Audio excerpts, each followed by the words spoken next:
E mais uma temporada aqui do E50, você vai conferir hoje aqui. Essa presença ilustre que vem falar de direitos previdenciários do cidadão, que são fundamentais e pouco se divulga, além de uma frente de ação social através da rádio comunitária. Doutora Aline Brandão, roda. Estúdio 50, roda.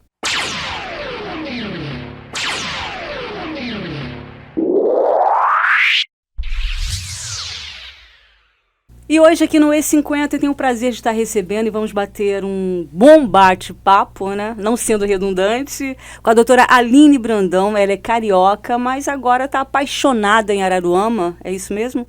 Pois é, Araruama me capturou para sua órbita, aí descobri que eu era carioca da Clara. Mas já há 3 anos, né, aqui na cidade. A história começou com rádio, foi isso? Na verdade, a rádio entrou na minha vida de forma muito inusitada. Eu me mudei para a região dos Lagos no finalzinho da pandemia, né, por conta dos meus filhos, que têm 4 patas. Queria uma casa com mais espaço. E aí a casa de veranista, né, aqui na região dos Lagos a gente vê muito quem é veranista, não é? E a gente teve que fazer uma reforma. Então eu saí para comprar prego e voltei com um programa de rádio. Gente, olha, e curiosamente, é verdade isso mesmo. Ela foi comprar prego e depois de 3 horas, né, o prego, quem que precisava do prego ficou sem um prego durante um bom tempo.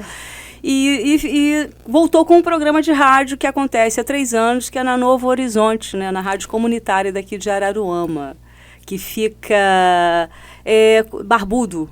Bananeiras, pega aquela área do Barbudo. A gente chega a ter uma estimativa, Leila, de em torno de uns 40 mil ouvintes naquela região, embora seja comunitária. E recentemente eu recebi uma mensagem de Moscou, um ouvinte perdido em Moscou. Eu falei, que legal, né? Então hoje a gente não tem limite, realmente. Então a gente vai começar o bate-papo com a radialista. E aí a gente vai, depois da continuidade, a história de mais de 20 anos como advogada no Rio de Janeiro. E aqui também, praticamente na região dos Lagos, né? Porque qual o nome do programa na rádio? Então, eu apresento o Direito ao Ponto. Já são 3 anos. E aí, antes de falar do programa, eu não posso deixar de agradecer esse convite muito especial.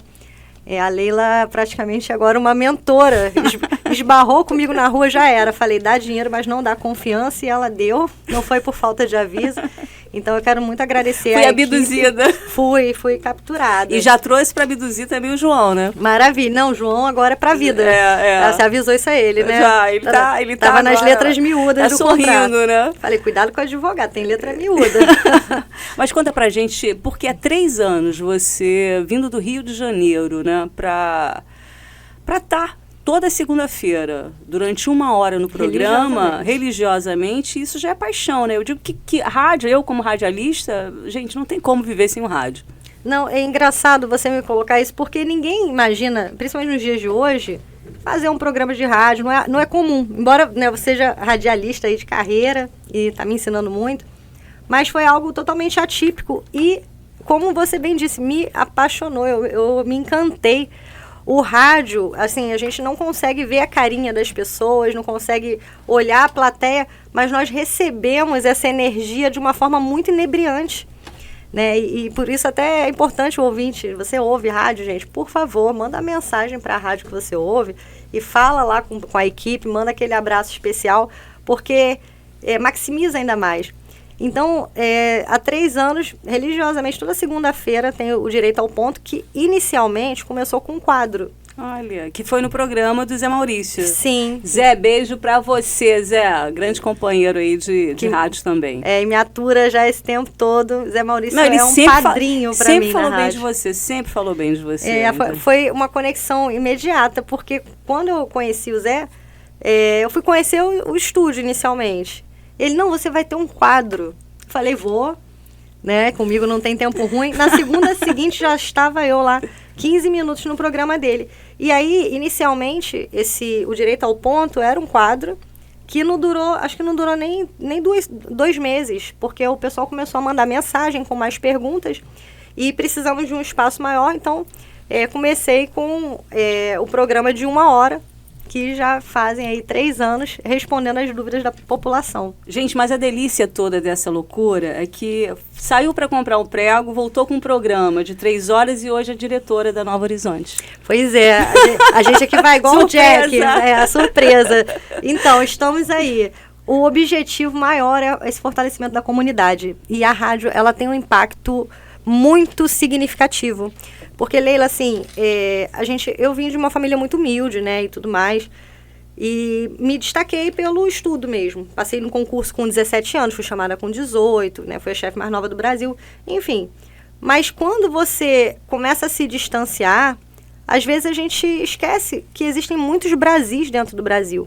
E a rádio chega onde ninguém chega. Depois do programa, eu faço atendimento social. E, assim, eu atendo pessoas que o sonho da pessoa, sabe, é ter dente. A pessoa, às vezes, não tem um banheiro digno em casa. E olha que nós estamos no Rio de Janeiro. Então, assim, pensar que, imagina, esses cantões do Brasil e essa necessidade que as pessoas têm de acesso ao mais básico, faz a gente parar para pensar muito que essa modernidade acaba contrastando numa exclusão real de quem precisa. Então, isso, inclusive, a gente acabou aqui se enveredando por outras áreas, né? Mas eu queria te contar, talvez você ainda não saiba, isso me incentivou e me inspirou a escrever um artigo sobre a inclusão digital e a exclusão dos menos favorecidos. E a Record publicou o artigo, eu fui convidada para ir na Band falar um pouquinho sobre essa questão. E para quem está em casa, talvez ainda não me conheça, né? Já me segue no Instagram, dra.alinebrandão, porque eu falo de INSS. Então, eu falo de direitos e falo de deveres também, porque às vezes a pessoa acha que é só o direito. Então, assim, é isso. Foi uma história, virou um compacto aqui, né? Agora, o legal também, porque além de advogada, radialista, atualmente é escritora, né? Olha aqui, né? A pessoa vive com o caderninho em riche. Que é uma delícia, né? Eu adoro esse hábito do papel, do escrever. Eu me faço. E assim, eu tô contigo. Pra mim, nada substitui papel. Até pra memorizar também, entendeu? Eu sou daqui, tô lendo livro, eu tô ali. Eu vou em curso, eu acho que a gente sempre tem que aprender, né? Eu só sei que nada sei, isso é um fato. Então, tô sempre me banhando em novas águas e eu levo os cadernos. Parece que eu tô psicografando, que eu vou... Aí as pessoas olham e pensam que eu tô escrevendo o que a pessoa tá falando. Eu tô escrevendo os meus insights. Lógico. E vai fixando na mente. Então, as minhas empresas, hoje, elas nascem no papel. Depois, elas vão pro computador. Agora, 20 anos de INSS é saber demais, não é? Concursada, né? Então, como é que é isso? Conta essa história pra gente. Saber demais num dia. Hoje mesmo eu estava dando uma olhada no artigo 50, estava contrastando ele com o artigo 29, estava pensando, nossa, tem que estudar isso de novo. Mas eu acho que uma das coisas que sempre me moveram foi a curiosidade, em tudo. Eu sempre fui uma pessoa muito curiosa. E assim como ninguém sai para arrumar um programa de rádio, eu só saio para comprar prego, mas para ter um programa de rádio, do nada, não. A pessoa também não acorda um dia e fala, ai, meu sonho é trabalhar na INSS. Não foi assim. Não foi. Eu comecei a trabalhar muito cedo. Eu comecei a trabalhar com 12 anos de idade. E podia nessa época, né? Podia. Então, agora pode de novo, tá, gente? Já? Tem uma ação civil pública, já tem um tempo, ela está com efeito em todo o território nacional, que agora quem começou a trabalhar mais cedo pode contar esse tempo para aposentadoria. Mas no meu caso, né, casa de ferreiro, espeta de pau, porque não tinha recolhimento, não tinha nada. E daí, em dado momento, fui trabalhar na Caixa Econômica. Então, para mim, descortinou um novo mundo.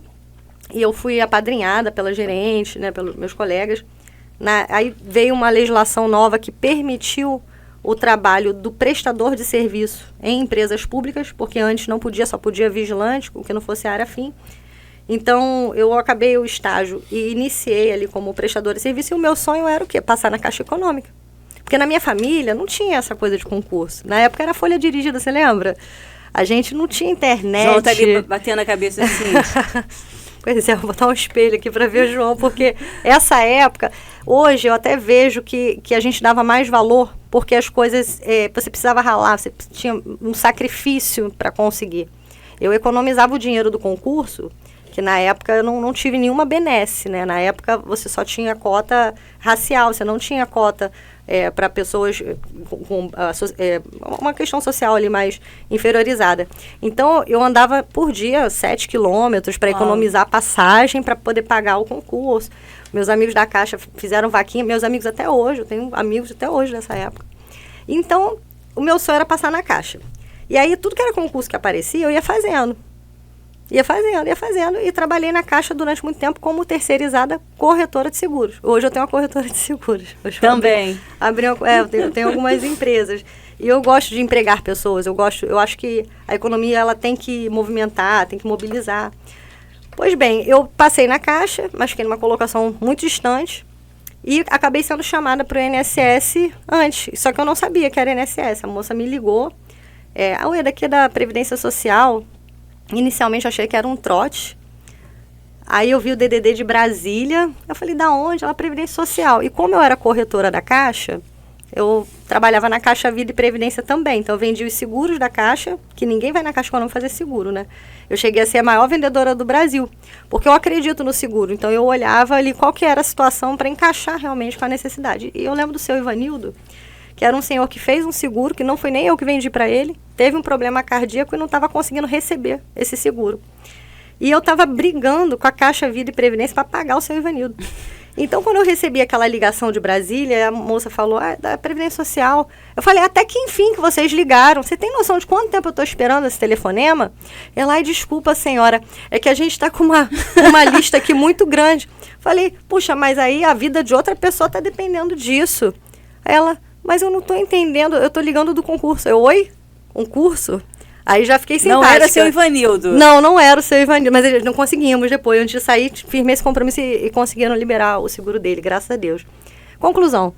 Era do concurso da Caixa, do INSS, que eu tinha feito há 2 anos atrás, eu já nem lembrava. E a moça estava expirando, faltava quase menos de 10 dias para o concurso vencer, expirar. Uau. Pois é, aí eu trabalhava nessa época na agência da Caixa Econômica de Deodoro. É uma agência pequenininha, um bairro pequenininho do Rio. Eu já andei muitas agências da Caixa, né? Porque a gente começa a se destacar e meio que vai apagar incêndio. E dali eu falei, não, eu quero marcar com você. Eu falei, não, eu vou agora. Não, mas não pode ir agora, porque eram 4 da tarde, funcionava até às 5 e era em Caxias, que foi... Não ia dar tempo. É minha cidade de nascimento. Não, foi para onde eu fiz o concurso. Só que demoraram a me chamar, eu já morava em Campo Grande. Enfim. Por fim, assim, até para resumir, porque eu acabo sendo um pouco prolixa, mas eu fui no INSS, foi um desgaste muito grande conseguir aquele bando de documentos, mas ingressei e quando eu entrei, tomei posse, eu lembro que falaram para mim, teve uma servidora que falou para mim, eu era bem novinha, eu tinha acabado de fazer 18 anos, porque eu fiz os concursos cedo. Você não vai durar nem o estágio probatório. E 20 anos se passaram. Aquilo mexeu comigo. Então, e com 3 meses de casa, eu era a única com chefia. Eu fui a chefe de benefício mais nova do Brasil. Uau. Em idade e tempo, na época era considerado. E hoje eu vejo que Papai do Céu me guardou muito, Leila. Você acha que isso é sorte ou tem uma estrela que brilha mesmo, né? Porque tem essas coisas, né? Olha, eu agradeço muito a Papai do Céu. Eu acho que existe um destino e eu acho que tudo acontece para que a gente consiga refletir na sociedade. Então, assim, a sorte, existe uma dose de sorte? Eu acredito que sim, mas ela vem, na minha visão, com a entrega, com o que a gente se propõe a fazer antes de receber. E hoje, né, a gente vai se enveredando por vários estudos, então, hoje eu penso muito sobre até a questão bíblica. Jesus, quando ele foi para a última ceia, primeiro ele repartiu o pão e falou, esse é o meu corpo. Primeiro ele entregou. O sangue foi depois do banquete. É o dando que se recebe, né? Mas sem o interesse, né? O Sim. Natural, é como o amor, né? Você se amor pro outro naturalmente, né? Naturalmente. Sem esperar nada em troca. A gente se magoa, é natural, isso vai acontecer, o ser humano é assim. A gente erra também, só que eu acho que é esse exercício interno, né? E, claro, ninguém nasce pronto. Lógico, então, essa minha empreitada de querer aprender, quando eu entrei na INSS, a vizinha do tio, do melhor amigo de infância, lembrou que eu existia, descobriu meu telefone e queria perguntar de aposentadoria. Porque todo mundo quer saber o quê? De aposentadoria, foi antes da reforma. Então eu me sentia mal de eu não saber nada. E eu comecei a aprender. Então, essa curiosidade incessante para poder sanar, porque eu ficava com vergonha. Gente, como que eu trabalho num lugar e eu não sei dizer como que é? E fez com que eu passasse por muitos setores, inclusive trabalhasse em Brasília. Acho que isso fez com que eu me destacasse. Mas, dado momento, quando eu entrei no INSS, eu falei, cara, agora eu vou ganhar dinheiro para ajudar as pessoas. Olha que legal, né? Eu tava super feliz. E aí eu percebi que eu me apaixonei, mas eu me apaixonei pela pessoa errada. Eu me apaixonei pelo direito previdenciário, não foi pelo INSS. Entendi. Né? E aí resolvi fazer carreira solo, então... Você sempre teve, assim, o social muito forte, né? Inclusive, essa parte social sua, de atuação, ela envolveu um prêmio aí da ONU. Conta pra gente o que foi isso. Também achei que era trote. Ai, eu ando muito ressabiada. A Latin American Quality Institute, agora eu falo bonitinho, viu, gente? Entrou em contato, né, com a minha equipe e a questão, tudo está interligado. A questão do uma verdadeira teia de aranha, né? Exatamente. É uma verdadeira teia de aranha. O metaverso é aqui.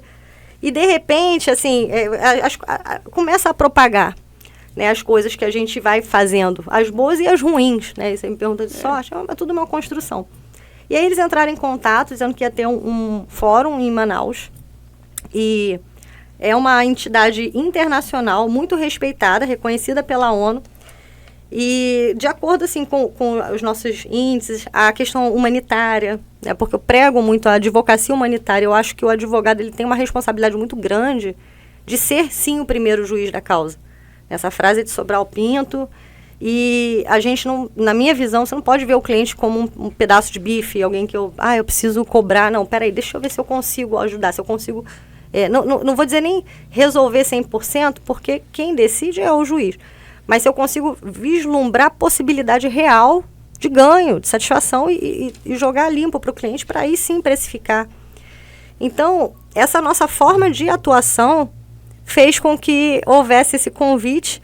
E eu tive a felicidade de ir, eu e a doutora Isadora, para Manaus, para receber esse prêmio, que foi assim, até eu chegar lá, eu estava ainda na dúvida. Eu falei, gente... Será que eu estou num trote? Será que é verdade esse bilhete? E era que eu tenho fotos, tenho provas. Que fantástico. É uma frase sua que eu vi numa gravação, que você falou assim, coisas que impactam a vida do brasileiro. A gente está em 2025, né?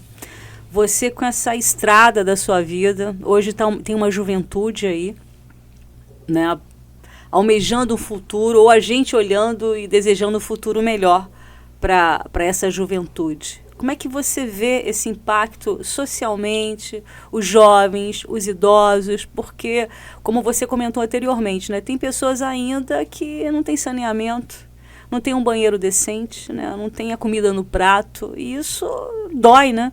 Não tem o básico. Dói, e se a gente se afastar demais, a gente para até de enxergar, são os invisíveis. Agora, essa sua pergunta, assim, ela é muito profunda, né?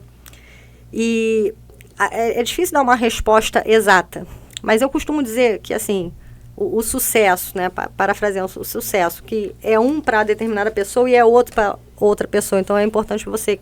eu quero ter sucesso, tá? Mas o que é ter sucesso para você? Primeiro, definir isso. Eu não acredito que exista uma receita de bolo, mas eu acredito que alguns ingredientes sejam imprescindíveis. Então, se eu quero fazer um bolo, eu posso fazer um bolo de laranja, de abóbora, enfim, mas eu vou colocar fermento. Então, o fermento ele é imprescindível? Em regra, vou usar farinha. Dá para fazer de outra forma? Dá. Tem vários caminhos. Mas, olhando para esse aspecto hoje, de uma exponencialização de informação, a gente tem uma guerra contra o que se falava há 20 anos atrás. Há 20 anos atrás nós falávamos, as pessoas não têm acesso à informação, por isso não sabem seus direitos e deveres. E hoje o excesso de informação, ele está causando uma obesidade mental e uma cegueira. Via de duas mãos, né? Sim. É um peso, é algo que, né, enfim, talvez, quem sabe, um dia descobramos aí a capacidade total do cérebro, né, porque o nosso olho está registrando, né, eu cheguei a fazer PNL em Orlando, enfim, e a gente vê que a neurociência, ela está acompanhando esses estudos avançados. Então, para conseguirmos equalizar um pouquinho, diminuir essa diapasão, essa distância imensa entre as pessoas que têm uma condição melhor e as que não têm nem acesso a saber que existe uma vida melhor. Eu acho que só a comunicação, sabe, a base, o pilar é a comunicação, mas é uma comunicação assertiva.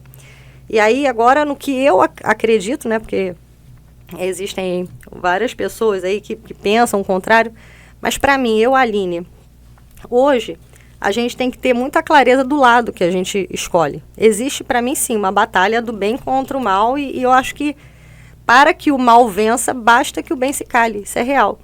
Então, as pessoas, eu vejo muito isso na advocacia, eu falo muito para jovens advogados. As pessoas estão desesperançosas. Porque, todo mundo faz errado, todo mundo faz isso, todo mundo faz aquilo. Tá, mas você não é todo mundo. Então, a gente tem que reafirmar isso, acho que é o resgate da esperança. Ainda há pouco, antes de começar, a gente falava sobre esse acesso de informação exacerbado. Ele traz a ideia da ostentação. Fulano tá lá com um carrão, o que fulano faz? Faz nada. Aí tem um monte de gente nova agora fazendo quadrilha de golpe. Né? O golpe tá aí. Eles estão usando a tecnologia para isso. Mas qual que é o intuito? O que está desencadeando esse comportamento? Então, eu acredito muito da gente começar a enxergar a raiz e tentar mexer lá embaixo. Agora, uma coisa interessante também, porque a comunicação, você tem um online, mas você tem um rádio de cada dia, né? Que é o seu João, a Dona Maria, que vai ligar o rádio, tem um rádio ainda, vai ligar o rádio, ou então vai sintonizar a frequência, né? O site da rádio, enfim, para ouvir o rádio.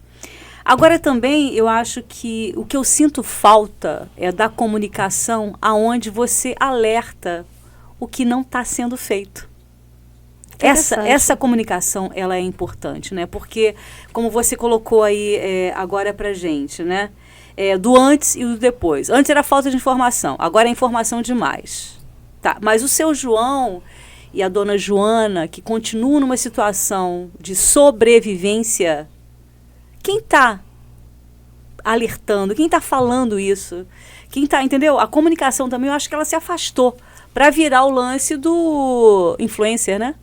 Concordo. Hoje influencer virou profissão, não é isso, João? Virou. E tem os que são mal influencers. Não, e né? influencer é carteirada. Assim, quanto mais seguidores você tem, a carteirada. O que você é? Eu sou influencer. Existe vai ter faculdade de influencer, isso me apavora. Vai ter faculdade? Isso deve ser. Não, nem precisa. Não, João, nem precisa, né, de faculdade de influencer. Eu tô falando assim, porque a coisa virou tão carteirada. Não, mas não duvido que influencer tem. Tal, agora, não sei lá. Leila, você sabe por que existe essa questão, a pessoa é vista com outros olhos, de fato, é uma carteirada, sim, no português, claro. Porque existe a questão da validação social. Semana passada, cara, muito interessante você falar isso. Semana passada eu tive a oportunidade de abraçar até o professor Clóvis. E eu gosto muito dessa coisa da filosofia. E o ser humano, ele tende a falar que é bom o que outras pessoas falaram. Então, eu vou fazer um parêntese, eu que sou a rainha dos parênteses, o pessoal da edição fica doido comigo. Vou falar aqui do Red Bull. Não sei se você já ouviu falar a história do Red Bull, quando o Red Bull começou na Inglaterra, já ouviu falar? Não. Eles não tinham dinheiro para fazer propaganda. Eles tinham uma ideia e queriam engatar a marca deles. Engatar uma marca não é uma coisa fácil. Foi dos lixos que encontraram? Foi, do lixo. Espalharam por todos os Eles botaram um monte de lata vazia nos lixos, lotaram os lixos com latas vazias de Red Bull. De Red Bull. Isso fez com que as pessoas procurassem esse produto. Então, nós, na minha visão, dentro dos estudos, o nosso cérebro, ele trabalha para sobrevivência. Então, ele tem uma dificuldade de se aventurar no desconhecido. E isso faz com que, muitas vezes, a gente siga um roteiro que não foi a gente que designou. Foi o que disseram, mostraram, é o que o algoritmo te condicionou. Só que a nossa responsabilidade, isso independente da sua idade, da sua classe social, independente até do acesso que você tem. Eu acho que a gente que consegue ter mais acesso tem a obrigação de tentar prover melhor esse acesso. Mas qualquer um de nós temos que ter a responsabilidade pelas nossas escolhas e a ciência de que não escolher também é uma escolha. A partir do momento que eu não decido o que eu quero ver e fico rolando a tela, scrollando para sempre, eu estou permitindo que o algoritmo me mostre mais do que é interessante para ele. E aí a gente começa nessa questão da base da informação. E para a pessoa que não tem esse acesso, que são muitos, é impressionante, gente. Eu mesma não imaginava quantas pessoas não têm acesso a celular. E hoje o próprio INSS obriga a pessoa a ir por um canal remoto. Só tem como você fazer as coisas assim, coloca a pessoa assim na mão de um bandido. Assim, ele fica vulnerável, né? Enfim, mas para não ficar o parêntese do parêntese, eu vejo que essas pessoas, assim, elas ainda dependem demais não só da televisão e do rádio, que é importantíssimo, até a gente procura fazer esse conteúdo, né, direcionado, mas também do telefone sem fio. Mas, por exemplo, do que o neto falou, do que o filho falou. Dentro da sua proposta hoje na Novo Horizonte, você informa, mas existem muitas rádios que não estão informando para esse que tem um acesso ainda ao rádio. Sim, infelizmente né? Então eu acho que assim, o resgate também disso é super importante para essa população, porque, gente, existe ainda a população carente. Sim, e é real. É uma realidade. É uma realidade. João, você vai se aposentar? Você quer se aposentar? Quer fazer alguma pergunta para a doutora Aline sobre o INSS, sobre a aposentadoria? Aproveita, ela vai ficar olhando aqui para mim, porque o João, ele vai... João, a voz. É a voz, é um vozeirão, hein, João? Uma voz charmosa. Hoje essa voz está um pouquinho prejudicada. Isso eu posso contar? Gente, é porque eu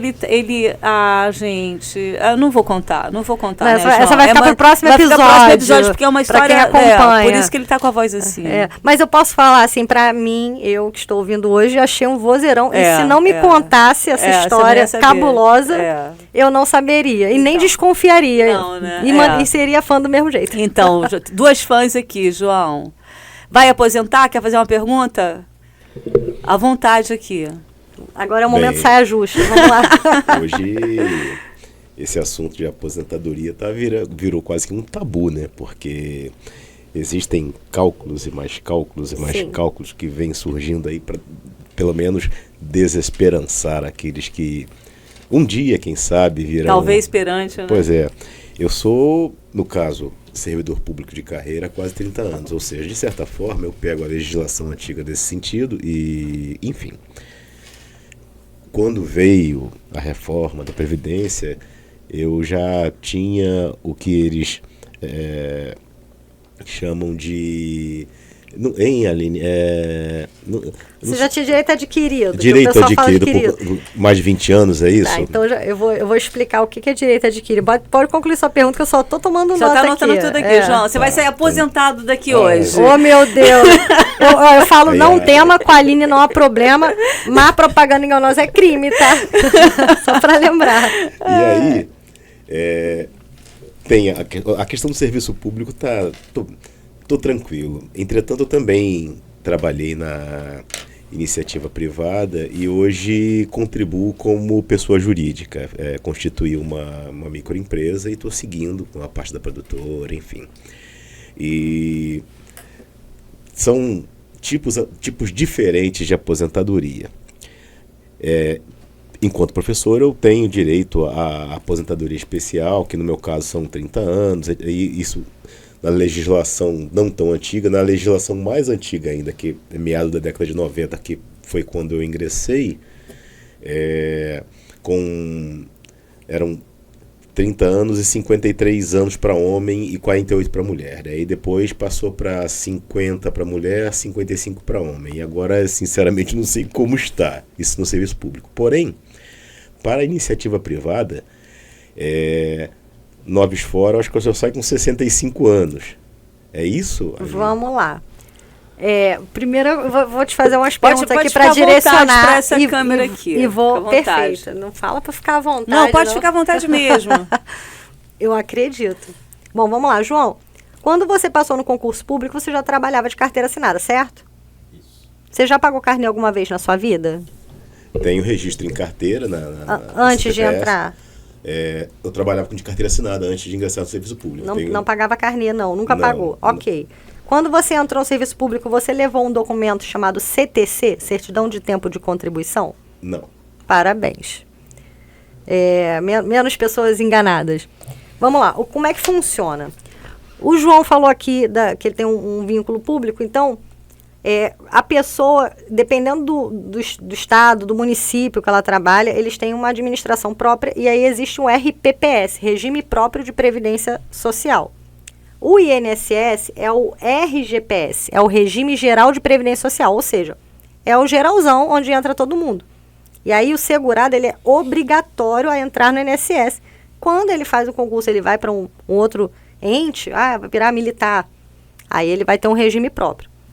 Existe um empenho do poder público de unificar esses regimes, tudo bem? Isso ainda não aconteceu, mas estamos caminhando para isso, porque a reforma previdenciária que você citou aí, é a emenda constitucional 103 de 2019, ela é do dia 13 de novembro de 2019. Ela foi reflexo da MP 871 e do dia para a noite criaram 5 regras 5 regras novas, 2 regras de transição, as regras antigas, e fez um bololô na cabeça da pessoa. Então eu te pergunto, você cidadão, começou a trabalhar, assinou tua carteira, você não faz ideia do caminhão de imposto que seu patrão paga. Não, você não faz. Se você não é empresário, você não faz. E aí, você tem um salário X, que poderia ser maior se não fosse tanto imposto, mas existe um recolhimento obrigatório. Você não tem que escolher se vai entrar ou não, você é obrigado a entrar. Porém, a pessoa de carteira assinada, o patrão, ele é obrigado a pagar. Então, o vínculo ali é presumido. Não é minha responsabilidade fiscalizar o meu patrão. Se ele não estiver pagando, o INSS vai negar, mas não deveria, porque a lei é muito clara e diz que o empregado é presumido. Se a Receita, eu já ganhei no juiz assim, se a Receita Federal não cobrou, o INSS não cobrou, o Ministério do Trabalho não cobrou. Aquela pessoa que não tem esse esclarecimento teria que fiscalizar o patrão para quê? Para perder o emprego antes? Isso não é justo. Enfim. E existe a figura do contribuinte individual, que é o que paga o MEI, enfim. Esse cara é o autônomo, é a figura do autônomo, que a gente chamava de autônomo, ainda chama até hoje, mas era autônomo até 91, né? Mudou a lei lá em 91, eles mudaram a nomenclatura. O autônomo, ele é obrigado a pagar o seu carnê. Ele que vai falar para o governo, olha, eu estou trabalhando, então está aqui o teu imposto. Que é 20%, tá, João? Não sei se você sabe. É altíssimo. O imposto do contribuinte individual é 1/5 do salário dele. Uau. E quanto que você deve pagar? Vou fazer um planejamento. Tudo bem, mas pela lei, a atividade que afere lucro tem que ser recolhida. Então, se eu jogo bolinha no sinal e ganho 5 mil reais por mês, eu tenho que pagar 20% pela lei. Só que como eu sou responsável de eu mesma declarar quanto que eu estou ganhando, então vamos fazer alguns cálculos aqui. E a maioria do brasileiro não pensa nisso e acaba depois ficando sem pensão, sem aposentadoria. Voltando para a resposta do João. Se ele sai daqui hoje aposentado. Se ele sai aposentado. Vamos lá. Me aguardem no próximo episódio. Ai, não aguento, gente. Falei, dá dinheiro, mas dá por tem que trazer a pipoca. Pode tossir, João, pode tossir. Então, o que aconteceu? Quando veio essa reforma, eles já começaram a fazer vários artigos. Eu até cheguei a dar um curso na época dela. É uma emenda constitucional. Gente, isso é muito sério. Você emendar a Constituição e foi do dia para a noite. Se você ler o texto, eu mesma li uma redação pobre. Enfim. Existe ali uma obrigação dos regimes próprios, inclusive, de fazerem as suas próprias alterações para manter aqueles pisos. Só que a gente sabe que muitos deles ainda não fizeram essa mudança.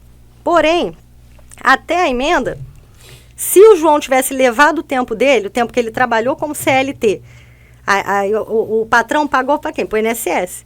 Existe um repasse. Quando a pessoa passa no concurso, normalmente o que a pessoa pensa? Vou levar meu tempo para eu me aposentar antes. É um pensamento natural.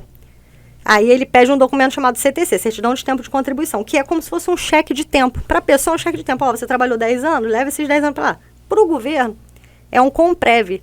O certo é o ente que está recebendo cobrar de quem recebeu. Ah, mas o meu patrão não pagou o INSS, mas deu o cheque. Ok, mas aí vai cobrar. Eu sei que não cobrou, mas você vai ter que me pagar. Então, o que aconteceu na reforma? Uma coisa importantíssima. Mudança de regra, inclusive de idade, para aposentadoria por idade. Então, para quem conta de aposentar nos 2 regimes, João, se a pessoa não se informa antes e leva o tempo para o outro regime, ele encerra a conta. Tu levou não, João? É como se ele encerrasse a conta do bar. Você não levou a conta do bar? Não levei, não. Ainda bem que eu não levei, levou, não é ainda bem que você não levou. E gente, é impressionante. Para mim, essa informação tinha que ser dada na escola. Porque se você é obrigado a entrar no regime, aí o servidor público passa todo feliz, fica serelepe, vou levar meu tempo, Deus sabe para onde. Ou seja, tem que consultar um profissional. Porque se você leva o tempo, você entra na regra nova. O que a emenda fala? E eu advirto, gente, porque no próprio celular, quando você rola a tela, tem aquelas notícias como se fosse de jornal. Cara, não pode confiar. Hoje a gente tem que desconfiar da própria ação, porque é umas informações que não são fidedignas. Eles falam lá, agora, aposentadoria de 30 anos, especial. É a exceção da exceção. A notícia é errada? Não. Mas ela é um aposto dentro de um artigo. É uma coisa que se aplica unicamente para determinada faixa etária. É só para um chamariz mesmo. E no caso do servidor público, depois da reforma, se ele levou o tempo do INSS anterior, não é o caso do João, ele querendo se aposentar no regime do INSS, ele ainda pode com compatibilidade constitucional, professor, médico, enfermeiro, enfim. Mas ele vai entrar na regra nova. Então, ele não pega a regra de transição. E aí, nesse gancho, eu vou falar para você o que é direito adquirido. Porque você chegou a comentar que você tinha o direito adquirido, certo? Dá para beber água? Dá para beber água, enquanto isso... Beber água. É porque isso é muito revoltante. É, né? Bom, vamos lá. Tem que beber aguinha, já sentiu, né, João? Tem que beber água. Tá sentado, João? Tá sentado.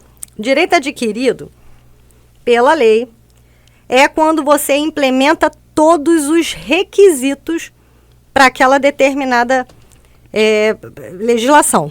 Exemplo, o homem, antes, eu nem vou falar do professor, vamos falar do homem e da mulher no INSS, antes da reforma. 30 anos mulher, 35 homem, de contribuição. Qual que é a idade mínima? Não tinha. O João citou a idade mínima que tinha no RPPS, no regime próprio doente dele. Nossa, foi feio, né? Ficou uma cacofonia do órgão que o pagava. Nossa, que órgão é esse, né? Enfim, vamos seguir. Então, João, para o INSS não existia uma idade mínima para aposentadoria antes da reforma. E é ali que eles mexeram, bateram, criaram várias regras. Para você existia, no seu regime. Quando você para pensar que nessa questão toda da reforma, a pessoa tinha, eu falei aqui, 30 anos, a mulher fez 30 anos de contribuição, ou seja, se ela começou a trabalhar com 16 anos, que era permitido na Constituição, nessa atual, e teve Constituição lá atrás, que com 12 anos permitia, se ela começou a trabalhar com 16, 26, 36, 46, trabalhando ininterruptamente, que não é a vida do brasileiro comum. Que ele trabalha para sempre, mas nem sempre ele está com a carteira assinada, nem sempre ele recolhe, mas nesse exemplo ela podia aposentar 46? Podia. Se essa mulher tinha 29 anos, 11 meses e 20 dias e veio a reforma, ela não tinha direito adquirido. Essa é a questão. Por quê? Porque não havia a implementação de todos os requisitos. Existia ali uma expectativa de direito, ok? Então, o que se falou muito na época, desde a reforma do Fernando Henrique, já se falava isso em 98, quando a gente teve ali a início da GFIP, em 99 veio a legislação, que veio o decreto 3.048, em 99. Enfim, falava-se, eu tenho direito adquirido. Mas, na verdade, legalmente falando, não tinha. Só tinha direito adquirido quem tinha implementado as condições, quem tinha uma expectativa de direito, por mais próximo que estivesse, era mera expectativa. Valendo-se disso, veio essa emenda constitucional, a emenda 103, que é chamada de última reforma previdenciária, e aí ela criou outras regras onde existe a necessidade da idade com o tempo. E aí tem uma tabela progressiva, que a pessoa fica procurando, parece que não consegue chegar nunca. Tem outras tabelas. O riso é de nervoso, tá, gente? É para não chorar, o riso é para não chorar. Enfim. Você acha que eu ia conseguir ficar dentro do INSS? Não, cara, isso é muito indignante. Porque eu acho o seguinte, e aí agora achismo meu. Se você entra num regime que você é obrigado a entrar, que você teoricamente você não tem escolha. Eu não posso falar pro meu patrão, patrão, não assina minha carteira não, me paga um salário maior. Mas eu conheço um monte de gente que faz isso. Conhecer você conheço também. Só que legalmente falando não pode. É a obrigação desse patrão recolher o tributo. Se o patrão concorda com isso, ele corre o risco de levar uma ação trabalhista depois, ou até, de repente, uma vistoria ali do Ministério do Trabalho, alguma coisa mais séria. Então, pela lei, ele é obrigado. tá? Não há escolha. Se não há escolha, você entrou num regime onde você tem uma expectativa de direito.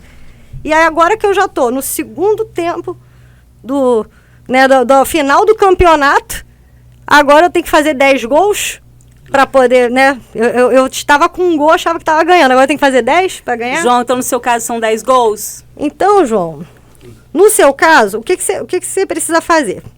Reunir, a gente precisa separar os regimes. No caso específico do João, para quem é servidor público, separar os regimes como se fossem contas bancárias. E ali você vai enxergar o tempo laborado como um extrato, como se fosse os depósitos de dinheiro, é depósito de tempo. No INSS é o CNIS. Então, para quem está em casa, baixa o meu INSS, não o meu não, baixa o seu meu INSS. Pois é. Baixa, não fica dando essa senha para todo mundo, tá? Essa senha é muito séria, essa senha o governo está unificando com o Ministério da Saúde, está unificando com o TSE, e os bandidos sabem disso para ficar pegando empréstimo depois. Então, assim, a gente não sabe, mas os bandidos sabem. Então, é uma senha que você só vai compartilhar, se for o caso, com uma pessoa da sua extrema confiança. Enfim, e ali no meu INSS você vai pegar o CNIS, que é o Cadastro Nacional de Informações Sociais, onde tem a tua conta bancária. Tem gente que tem mais de um CNIS e não sabe. Por quê? Antigamente, tinha mulher que usava o CPF do marido. Antigamente, o cara entrava numa empresa, aí fazia o PIS. Aí ele ia para o Exército, aí o Exército fazia o PASEP. Aí ele pagava carnê, o pai abriu uma empresa, sei lá, ele era o CI. Então, ele tinha vários bancos de dados. Então, a gente tem que pensar que o INSS hoje, ele quer analisar a aposentadoria com olhos de hoje. Só que eu estou falando de uma época que não tinha sistema, tudo bem? Então, você vai pegar o seu CNIS para você ver qual a situação do teu extrato bancário e vai reclamar os depósitos que não foram feitos. Assim, eu estou tentando trazer para uma linguagem mais simples. Como que eu faço isso? Para de ficar jogando carteira de trabalho fora, contra-cheque. Brasileiro não tem hábito de guardar documento. Eu aposentei muitos japoneses, já aposentei mais de 30 mil pessoas. Tinha de tudo. Eu fiz pensão de talidomida, eu era muito enxerida, queria aprender tudo. Fiz marisqueiro e tinha uma colônia de japoneses em Seropédica, até o pessoal da Panko ali. Nossa, precisei de um contra-cheque de 78, eu lembro até hoje, eu no balcão atendendo aquele senhor, eu falei, gente, preciso desse contra-cheque para contar esse tempo dele, ele não vai ter isso. Ele tinha. Pedi, o homem, eu vou ali em casa buscar. Não só tinha, como sabia onde estava guardado, porque isso é e estava em excelente condição. E excelente condição, gente, para quem está reclamando o tempo de INSS, não é documento novo, fresquinho, não. É aquele que você viu que saiu do mimeógrafo. É aquele que você vê que, sabe, ele tem que ter características de época. Então, você vai fazer o batimento do teu cadastro em todos esses regimes, e aí vai ver a legislação que aplica. Então, João, direito adquirido, só se implementou todas as condições. Eu lamento informar, mas como você tinha ali em torno de 20 anos, você não tinha a implementação necessária. Mas existem as regras de transição, que é uma coisa que eu bato muito também. Hoje, por exemplo, o artigo 17, como é que a gente faz a análise? A gente congela o tempo da pessoa na véspera da lei, da emenda. Então, eu pego o tempo da pessoa em 12/11/2019, quanto tempo essa pessoa tinha aqui? Para ver qual regra de transição posso jogar, que vale a pena. Vejo o tempo de hoje. E no caso da mulher, para o INSS, ela precisava estar pelo menos a 2 anos da aposentadoria, e o homem também. Então, ele precisava ter 33 anos naquela época. Gente, uma aula aqui com a doutora Aline Brandão. Ai, todo mundo vai desconectar com esse bando de informação. Não, mas repete pra gente o Instagram, porque o pessoal pode seguir também ali, já entrar em contato com a doutora. Maravilha. Para poder tirar as dúvidas. Se você aguentou ficar ouvindo isso até agora, gente, por favor, me segue lá e manda uma mensagem pra mim, dá um coraçãozinho. DRA.Aline Brandão. Grava no coração. Opa. Essa é sonoplastia. Fiquei até emocionada aqui, esbarrei não aqui tem, no mas com a Aline não há problema. Viu o slogan, né? Viu o slogan. Mas agora vamos voltar aqui, para depois dessa explicação, sobre Araruama. Araruama. Porque uma coisa que a gente fala atualmente, assim, eu falo muito em casa, que o presente, o futuro é hoje, né? O futuro, gente, é hoje. É hoje, é agora. Hoje. Como é que você vê a cidade? O que você acha da cidade? Olha, eu paro para conversar, assim, a maioria não é nascido aqui, veio do Rio. E eu não sei o que aconteceu há 7 anos atrás, mas teve uma migração em excesso. Há 7 anos, há 10 anos, eu estava mapeando. Então... A pandemia também, muita gente veio e ficou. Né? Eu sou dessa fase aí. né, a gente vem e se apaixona. Então, realmente é uma cidade incrível, encantadora, e eu não conhecia, não ouvia falar, tem tudo aqui, né, enfim. Então eu vejo... E é pertinho do Rio.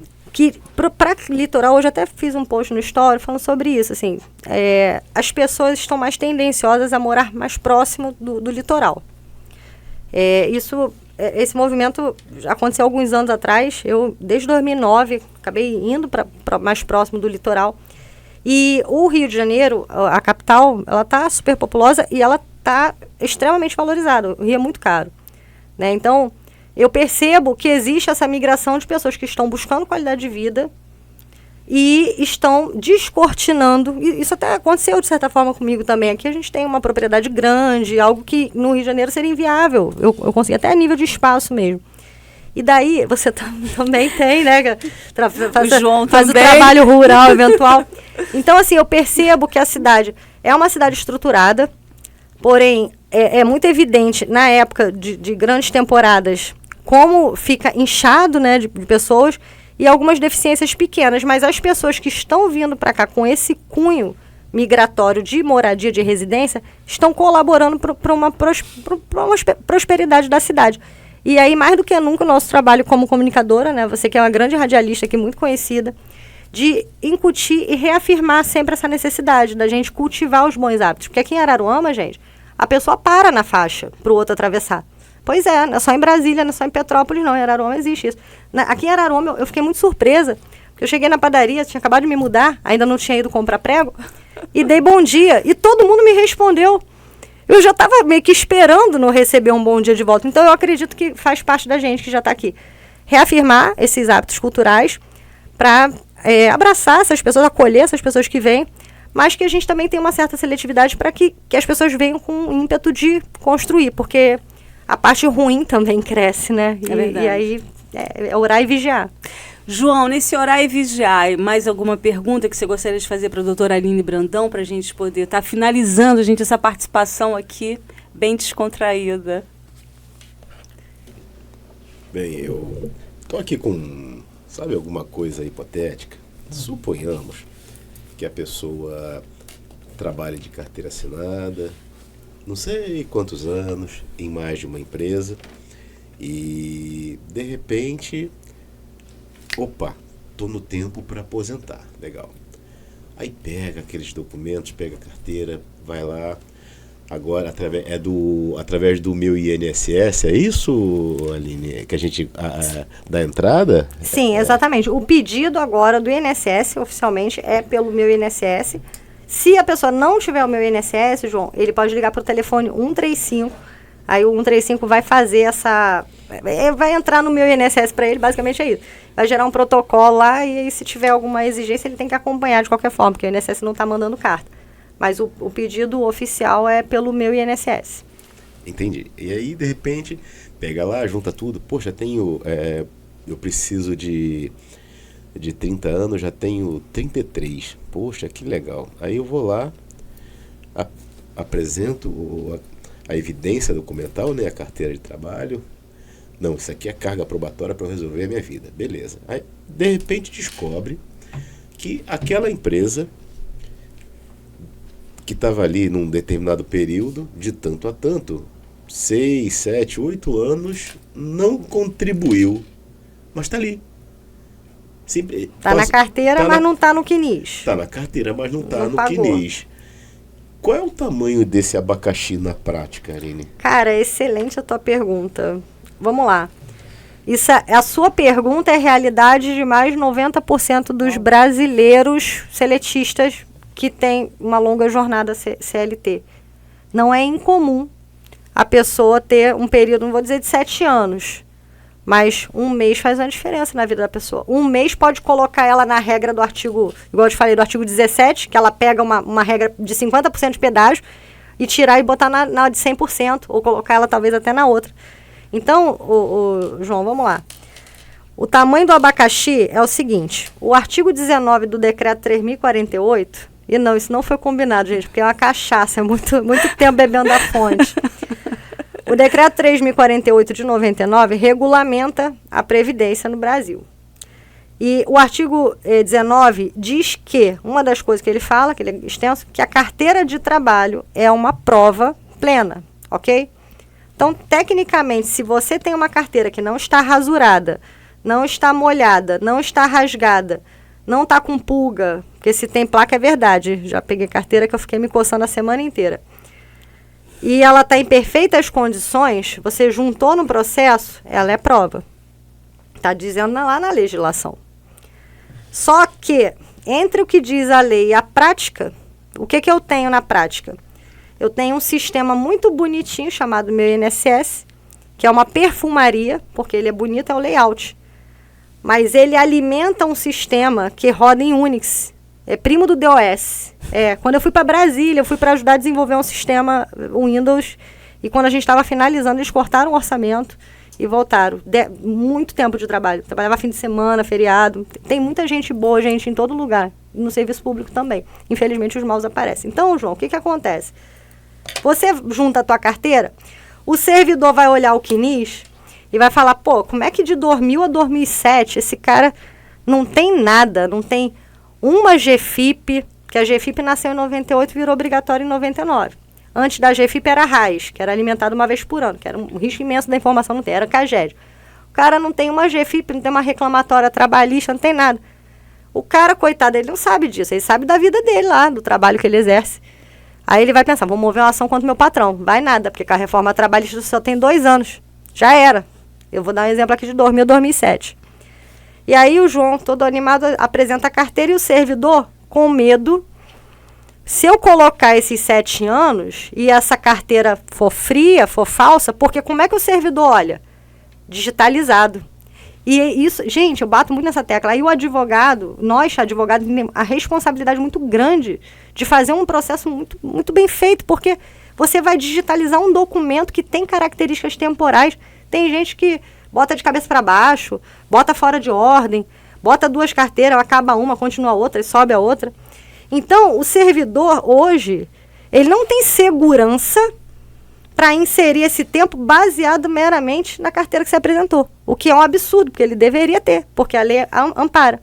Mas se esse cara coloca 7 anos e depois a gente descobre que você deu uma canetada, quem vai responder primeiro é ele, inclusive com cargo. Você é servidor público, você sabe como o servidor é perseguido, a primeira ponta que estoura. Então, o que eu recomendo fortemente para cada brasileiro? Não deixa para depois o que você tem que fazer hoje. É sua responsabilidade saber como é que está o teu INSS e ninguém vai querer saber o melhor para você do que você mesmo. Esse sistema que é uma perfumaria, que alimenta, ele vai para uma caixa do servidor, que faz com que o servidor tenha que jogar manualmente no Prisma, que é o sistema que o INSS usa para posar o Prisma, que é um sistema super arcaico. Ele precisa de milhões de validações. Tem certeza? Você vai botar esse tempo mesmo? Você está certo disso? Você vai responder sozinho? Quase isso. E aí o servidor ele vai ter que incluir esse vínculo no CNIS. Então, não se valha só da carteira. Junta os contra-cheques, junta tudo que você acha que pode fazer prova. Uma rescisão contratual, sabe? Guarda numa pastinha, deixa lá quietinho. Infelizmente, a vida do brasileiro é muito complicada. Muita gente com enchente, muita gente que perde incêndio, tudo. Que perde. Mas muitos desleixados. Desculpa, mas é verdade. A maioria. E isso aí é cultural nosso. Então a gente tem que trabalhar e melhorar o que não tá bom.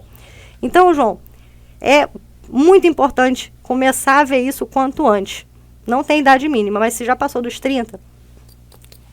Não, deu até vontade de tossir agora, respirar fundo. Olha o seu CNIS e começa a corrigir o que não tá legal. E se você não souber fazer isso, procura uma assistência profissional, que seja a Defensoria Pública Federal, não importa, mas alguém que entenda. Não dá seus documentos na mão de qualquer pessoa. Leila é um amor. E isso pode economizar muitos anos de um processo futuro contra o INSS.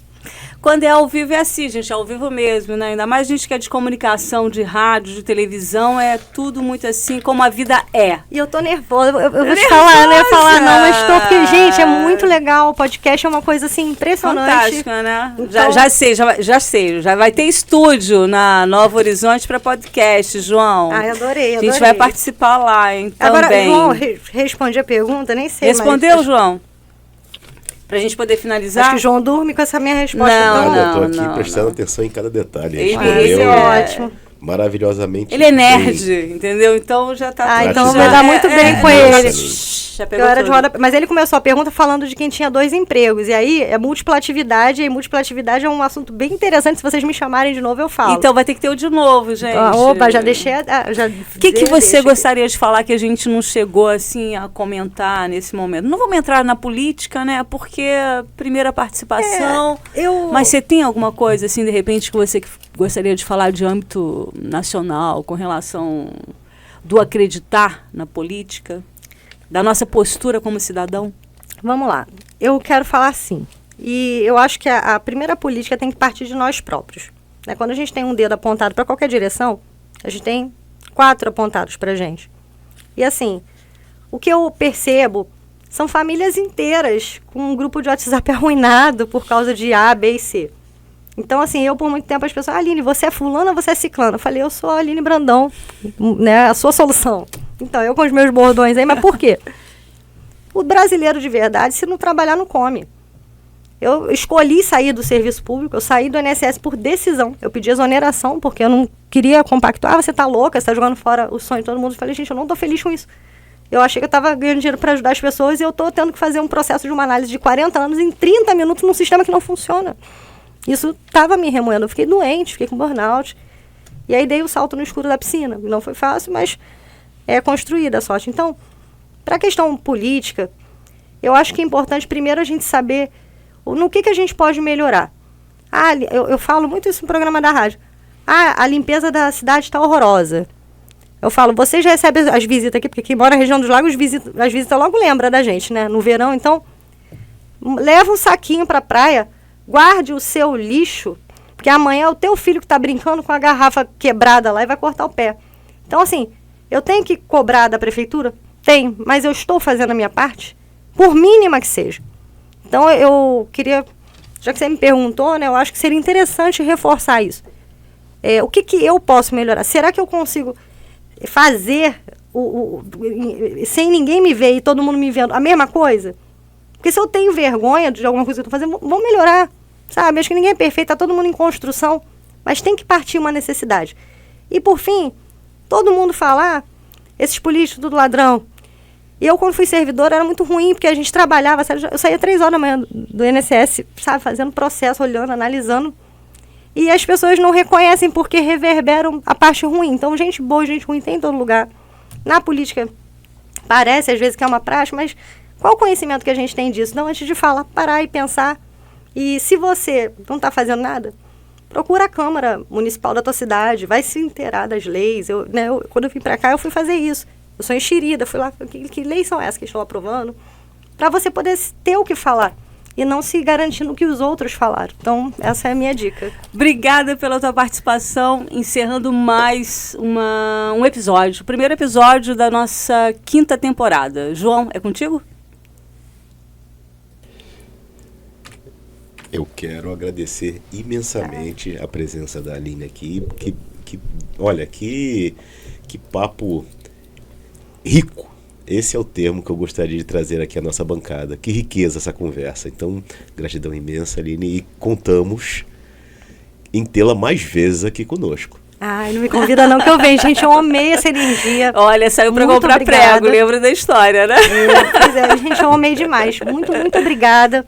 E você não deixa de se inscrever aqui no canal, porque Leila e João só traz utilidade. E eu espero voltar mais vezes, então estou muito feliz. Lógico, sim.